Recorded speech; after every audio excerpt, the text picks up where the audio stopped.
How many of you have watched The Polar Express? I bet a lot of you have. Watch this clip and focus on the dynamics of the animated characters. All aboard!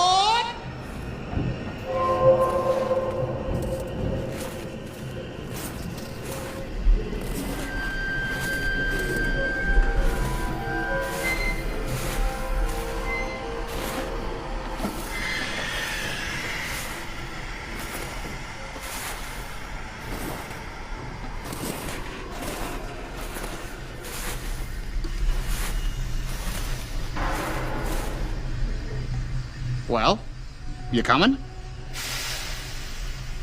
Where? Why, to the North Pole, of course. This is the Polar Express. The North Pole? I see. Hold this, please. Thank you. Is this you? Yeah. Well, it says here, no photo with the department store Santa this year. No letter to Santa. And you made your sister put out the milk and cookies. Sounds to me like this is your crucial year. If I were you, I would think about climbing on board. Now, do you remember watching this movie when you were a kid and being freaked out? If not, listen carefully. Think about how the characters' emotions, actions, and how they portrayed themselves in the last clip. It clearly does not reflect the realistic outlet of human emotion. For instance, focus on this specific picture of Holly from the Polar Express. She is an intensely formed, animated character who has tired, lifeless eyes. This produces a creepy-looking child, which definitely would scare children and families who are supposed to be watching this movie for joyful holiday purposes. Now, do you believe how this could potentially frighten an audience? This example of the Polar Express is the prime example of the Uncanny Valley. The Uncanny Valley is feared by audiences as the media can create unrealistic thoughts that can distort the clear boundary between real human nature and artificial figures. It creates this idea of looking at something, feeling that it should be familiar, but it's clearly not. It is essentially weird, creepy, and abnormal. This is known as doubling, which is an important aspect of the Uncanny Valley.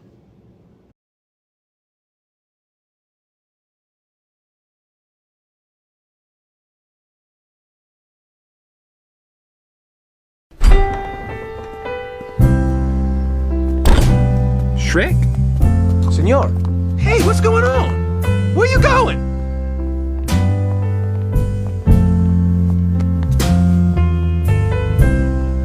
You wouldn't have had anything to do with this, would you, Harold?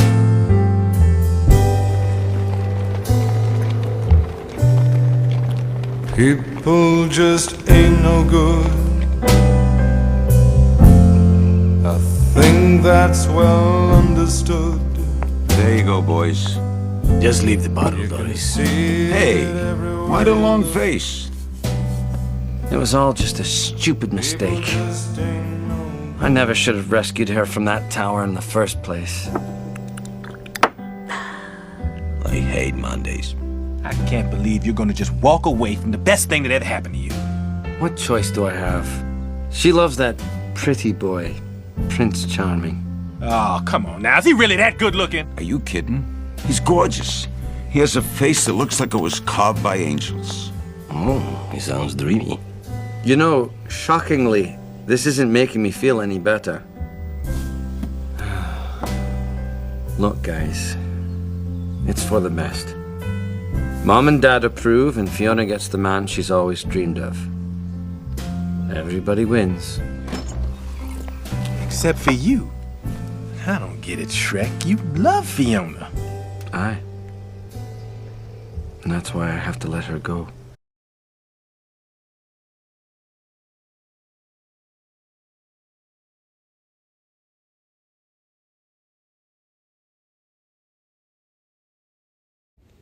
Uncanny Valley is demonstrated through audio and this band advertisement. The characters say their lines backwards, which is then reversed, revealing an unsettling robot-like voice, invoking fear and discomfort. This is a result of our minds being unable to process something abnormal in the seemingly normal human connection. Coffee. Coffee. Coffee. Coffee. Coffee. Coffee.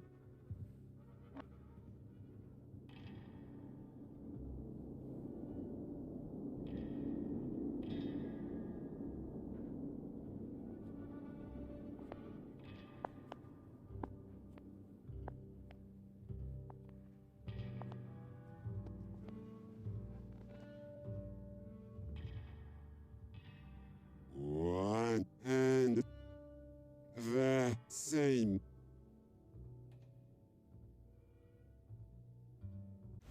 This abnormal abnormality comes up in horror in other ways too. In Eyes Without a Face, we see at first glance a woman recovering from surgery, but something is off. The shock sets in when you realize her face is not real. She's wearing a mask. This effect is used because it unnerves the audience by showing them something that has human likeness while being subtly far from the real thing.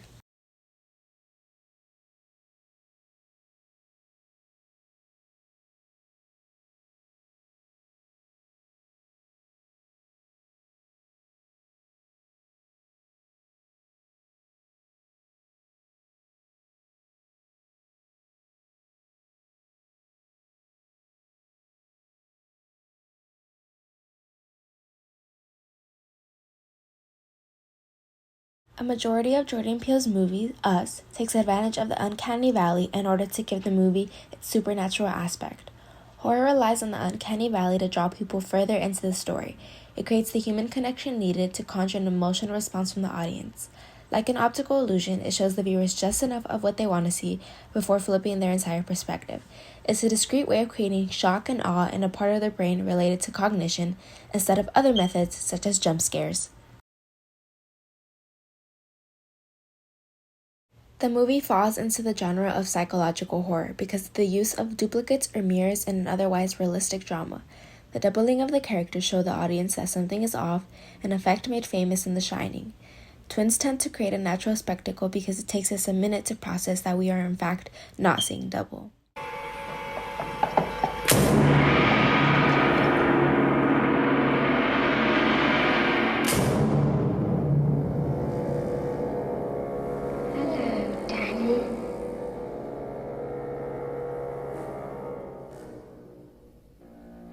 Come and play with us.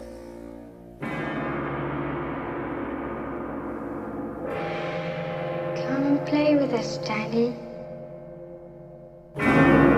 Forever and ever and ever.